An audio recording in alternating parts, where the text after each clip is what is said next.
তারপরে আপনারা দেখবেন যে এই সরকার গঠিত হয়েছে গণ অধিকার পরিষদের ন্যূনতম মতামত ছাড়াই।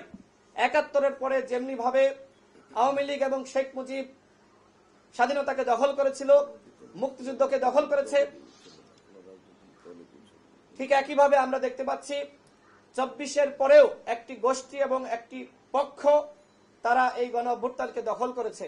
আমরা মনে করি এই গণ অভ্যুত্থান সবার নেতৃত্বে সকল দল এবং শক্তি, বিএনপি, জামাত ইসলাম, ইসলামী আন্দোলন সহ সকল ইসলামিক দল, মধ্যপন্থী দল, বাম সংগঠন সকলেই জেল, জুলুম, নির্যাতন, নিপীড়নের শিকার হয়েছে।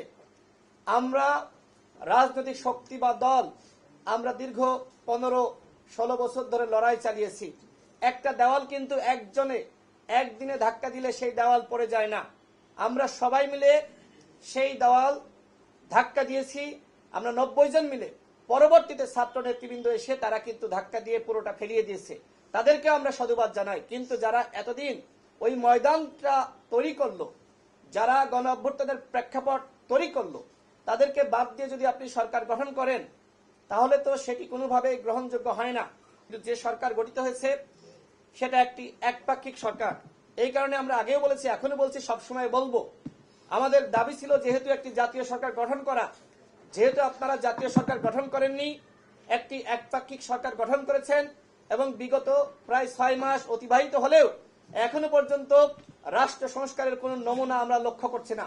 বরং আমরা দেখতে পাচ্ছি যে এই উপদেষ্টারা তারা নানান ধরনের অন্যায়ের সাথে জড়িত হচ্ছেন। আজকে সমকালে যে সংবাদ প্রকাশিত হয়েছে গাড়ি ব্যবহারকে কেন্দ্র করে অনিয়ম, এটি আসলে কোনোভাবে গ্রহণযোগ্য না।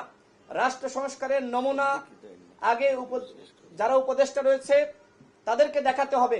আমরা এর আগেও দাবি করেছিলাম যে সকল সরকারি কর্মকর্তা রয়েছে তাদের সম্পদের হিসাব দাখিল করতে হবে।